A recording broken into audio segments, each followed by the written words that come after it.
Welcome to Pennsylvania Newsmakers. I'm your host for this show, Gene Barr. Well, today we're going to talk a bit about Pennsylvania's elections, then we're going to talk about how we combat anti-Semitism, and we're going to do that right after this. Welcome to the fast-paced and unrehearsed weekly discussion featuring the leaders who help shape your world. Join us as we address the issues that impact you each and every day. This is Pennsylvania Newsmakers. And now, here's your host.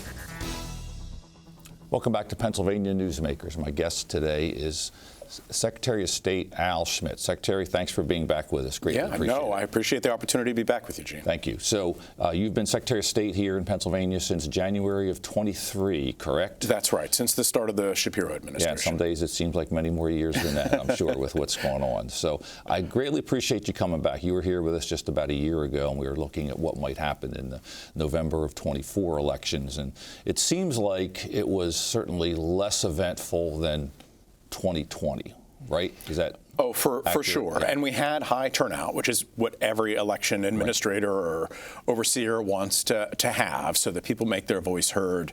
There were some challenges along the way. If you recall, there were bomb threats at the last minute targeting some of our polling places in Pennsylvania. But really, it's a matter of being prepared for anything you might see coming down the line. So the Shapiro administration set up an election threat task force so that everyone knew what everyone else's responsibilities were.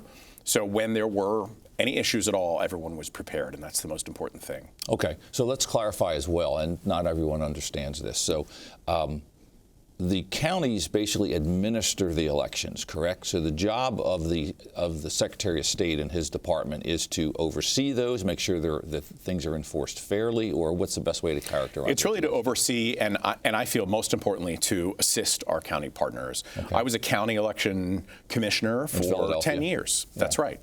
And would hear from time to time about the Department of State being our partner and things like that. But I want to make sure that during my time here that we do everything that we can to be as supportive of our county partners as possible. So we've set up a whole training program because of all the turnover with people leaving election administration, because of the environment, because of retirement, because of any number of things, to make sure that people are trained and know what to do and are well prepared in advance of Election Day. So this election is coming up as what we typically refer to as an off-year election. There's no members of Congress, the president's not up, governor's not up, not any of the state Senate, state House, but probably you obviously still have an election, municipal election.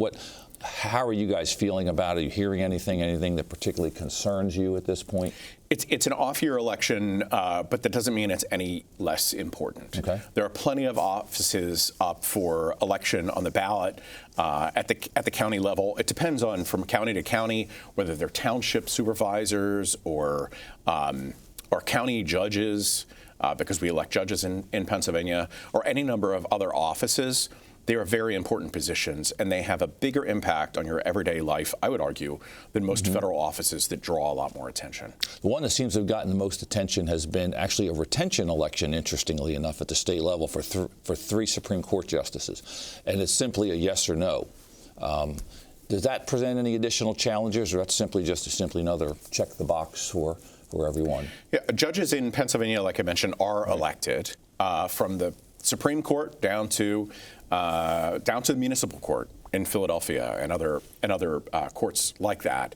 The judges run for election, and then they don't run for re-election, but there is a retention. So every 10 years they come up for retention, where voters have the opportunity to make a selection on retaining them. It's important not to ignore any office on the ballot, and to really take your time, whether you're in the voting booth or you chose to vote by mail and have your ballot in front of you at the kitchen table, to make sure that you complete and make your voice heard for every office. Okay. So we've talked a bit about poll workers. You've mentioned that, and we've talked about it before, that there's arguably a dire shortage of people now willing to work the polls. And as you mentioned, over recent elections, there have been threats against them both in the polling place and probably outside. Is that continuing? Do you see a lessening of that? Do you have any Are the shortages any less severe? Are people willing to work the polls now? Counties almost always need poll workers. So when you go in to vote on Election Day, you'll probably see around 5 or 6 people there, from the judge of elections to the clerks. And they're the people who really make our democracy function. On Election Day, they are the most important people. It's not the Secretary of State. It's not some county election board or anything else like that. It's the friends and neighbors who spend their day more than probably 14 hours from beginning to end to make sure that you can cast your vote. Yeah, it's a long day. It's a long day. We're going to take this break. We're going to come back and talk a bit more with Secretary Schmidt. Thanks. This broadcast of Pennsylvania Newsmakers is presented by the Pennsylvania Chamber of Business and Industry, the statewide voice of business, and by the Pennsylvania State Education Association, bringing the power of a great education to our schools, our students, and our communities.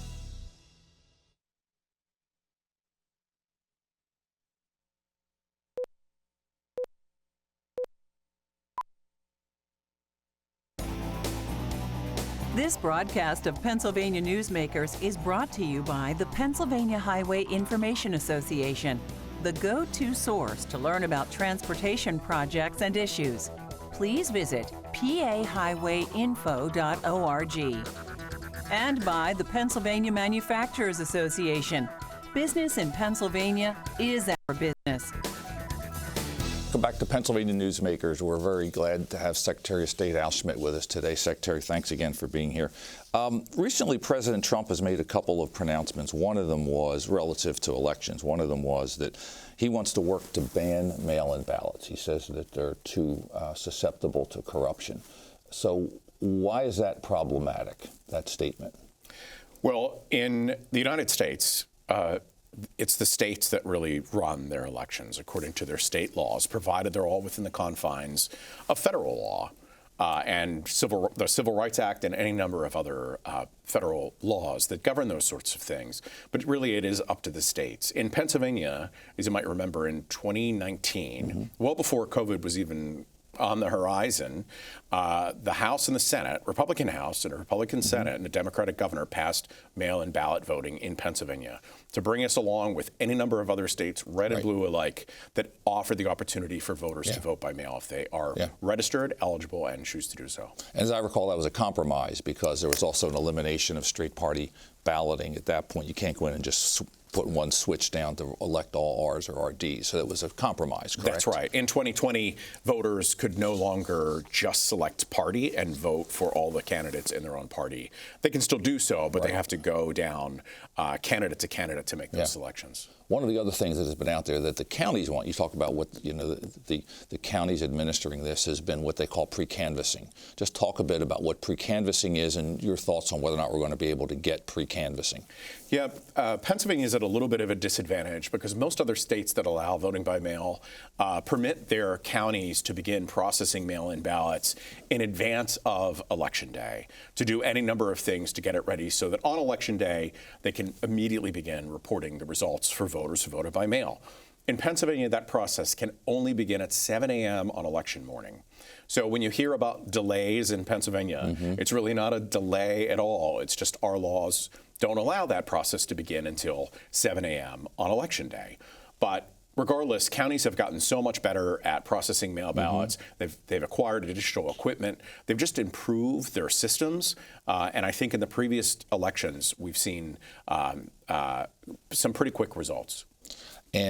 But they still want to have that ability, as I understand it, to be able to pre-canvass. And certainly the legislature needs to pass that, and it hasn't happened yet, correct? It hasn't happened yet. And again, plenty of other states, red and blue, allow this process to take place before Election Day. While our counties hustle and they work day and night and they work very hard around the clock, 7 days a week in the lead up to election, there's no reason why it has to be like that. It's putting an unnecessary burden on the men and women who work at the county level to make sure that results are available as soon as they possibly can be. Yeah, and when you were on before, we've talked a bit about some of the precautions that are in place to prevent any kind of illegal voting. One of the things that happened that got some attention recently was there were duplicate mail-in ballots that were sent in, I believe, 4 different counties, Dauphin, Buxter, Montgomery, and a couple of others. How do you make sure that someone doesn't get the ability to vote twice in a case like that when those duplicate ballots go out. Right, and we're talking about a very, very, very limited number of ballots. Like a few dozen, right? At most. And whenever that happens, it's important to remember that the system in Pennsylvania will not allow more than one ballot to be counted for any one person. So if somebody calls up and they said, I requested a ballot 3 weeks ago, I didn't get my ballot, the county will generate a new one and a new ballot envelope and mail it out to the voter. If both those ballots arrive and the voter completes them and returns them back, only one can be counted. Only one will be counted, because when those ballots are returned, the counties record that the ballot is being returned, and every ballot is attached to a voter, or ballot envelope is attached to a voter, and then as a result, you can make sure that never having two votes counted for the same voter. Yeah, and speaking of that whole process of mail-in, there's been a lot of any update on the litigation quickly relative to mail-in ballots and the outside envelope and everything else. Any other updates on that? Yeah, voters probably see in the news a lot of back and forth in the courts for all these years now related to mail-in ballot voting. But the bottom line is mail-in ballot voting in Pennsylvania is here to stay. No courts have determined and it's not going anywhere. Otherwise, and just want to make it as easy as possible while maintaining the integrity of the process for voters to make their voice heard. Secretary, thanks for being on with us. Good luck on the November election. We appreciate you being here. Thank you, sir. We'll be back here in a moment. This broadcast of Pennsylvania Newsmakers is brought to you by Cross-State Credit Union Association. Credit unions, where people are worth more than money. To find a credit union that is right for you, visit crossstate.org. And by the Energy Association of Pennsylvania, Pennsylvania's energy information source.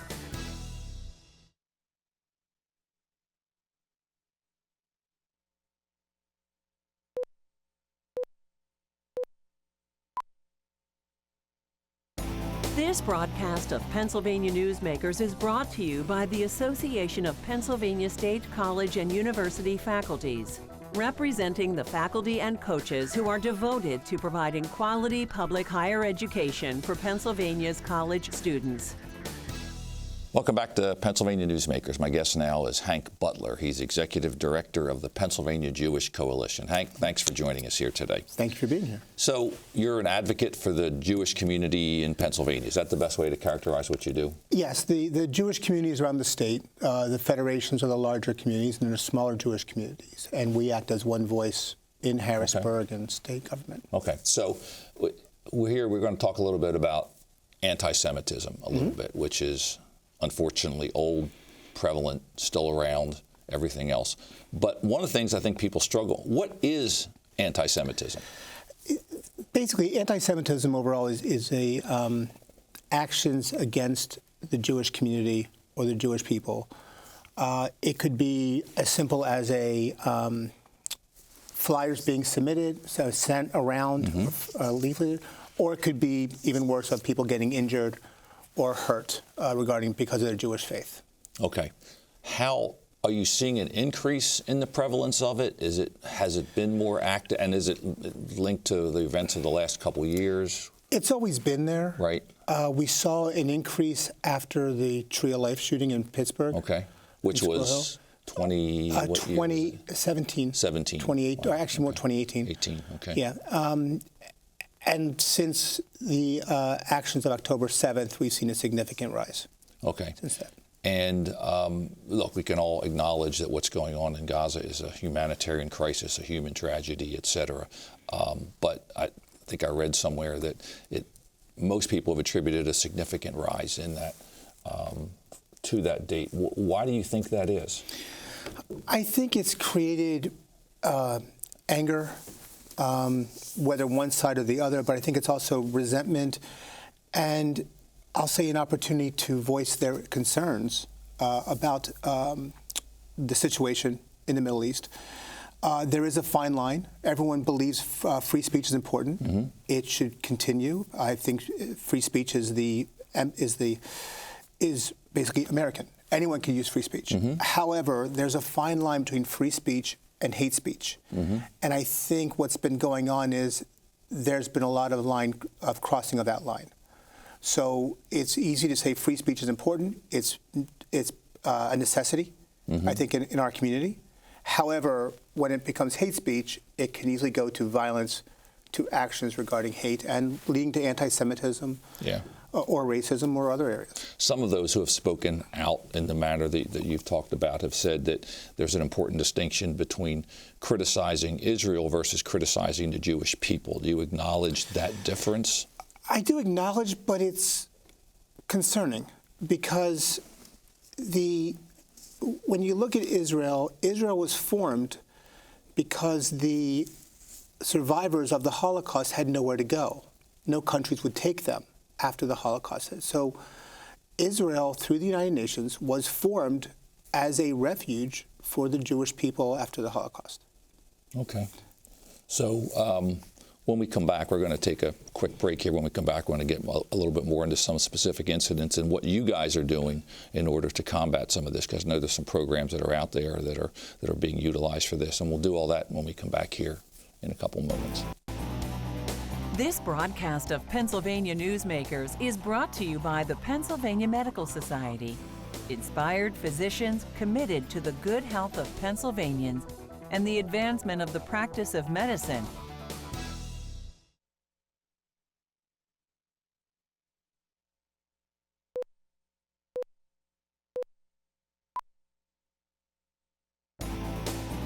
This broadcast of Pennsylvania Newsmakers is brought to you by Pennsylvania American Water.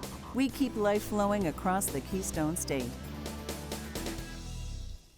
Welcome back to Pennsylvania Newsmakers. With me today is Hank Butler, who is Executive Director of the Pennsylvania Jewish Coalition. Hank, thanks for being on.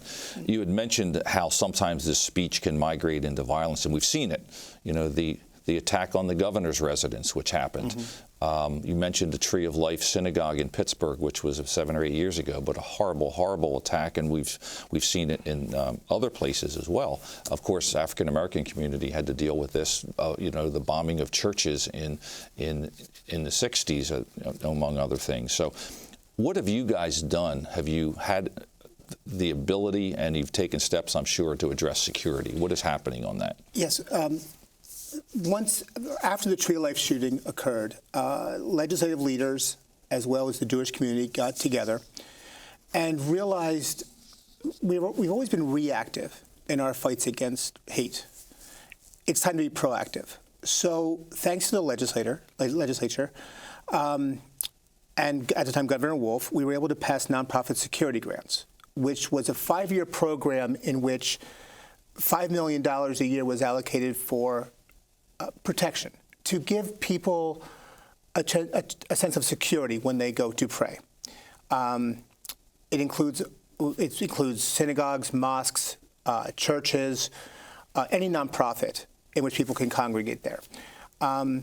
So with Governor Wolf and now with Governor Shapiro, and the legislature has been very supportive. We're out to $35 million a year. Okay. $35 million combined that goes towards this security.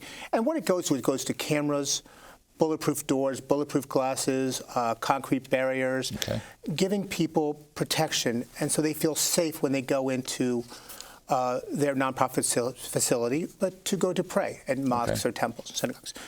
What's shocking about this is when we started the program, we thought $5 million, it would be no problem, a year, no problem. Only 20% who've applied for this grant has been accepted. We're running out of money. The demand is so high that nonprofits really, and sanctuaries, again, churches, mosques, LGBT community centers, they all need this, and they want this for their protection. We didn't realize the demand that was so high. But so far, we've had 7 years of the program. And it's sad we have that need. It's sad we have that need. Yeah. It is. I wish we wouldn't be here today. I know. But I know. So, and you guys are taking some other steps. I saw something interesting the other day that was called a unity dinner. Some colleges in the Philadelphia area brought together Jewish students and black students to talk about how we, some of their common issues, because of course they face similar challenges. Are you guys doing other things similar to that? I've also seen this, #Blue Square, the owner of the Patriots is doing. What other things are you doing to combat some of this? There is a lot of outreach right now nationwide. Again, Robert Kraft's Foundation to Combat Anti-Semitism. There's Stand With Us. There's other organizations that are focusing on combating anti-Semitism and hate. There is, in the legislature, Representative Jared Solomon and Representative Jordan Harris have combined to form a Black Jewish caucus to look at areas in that respect. We're looking at legislation. We've worked on legislation regarding both anti-Semitism, racism, LGBTQ. Another area we're trying to do is we're trying to work to identify a uniformed definition of what anti-Semitism is for every public safety, from the local police department to the Attorney General's office to local DAs, to have a uniformed assessment of here's the interpretation of anti-Semitism. And we'd like to kind of expand that, if we could, to also LGBTQ, to immigration, to African Americans, to basically take this to the Muslim community, to find out the actual definition of what these are. So there is no difference of interpretations. We think that would go a long way as well. So the Trump administration in the last couple of years, well, actually in the last year, has made a concerted effort, it seems, or they stated that they have, to address some of these things happening on college campuses in our cities, et cetera. Have you seen a lessening of some of the overt acts? Has it lessened at all? Have you guys seen any of that? We've had seen a lesson of that very recently. However, it's still there. It's still prevalent. It's interesting how during the spring a lot of these encampments or these rallies occur, not so much in the fall and the winter. But unfortunately, these rallies and encampments lead to more anti-Semitism in the colleges and universities. Some schools are fighting it hard. Others are kind of being more standoffish. We'd like to see more security, because right now college kids, Jewish college kids, in some cases can't even get into their buildings. They're being blocked off. Some are being assaulted, and this just has to stop. Is that recent, or is that during when these things were kind of at a fever pitch?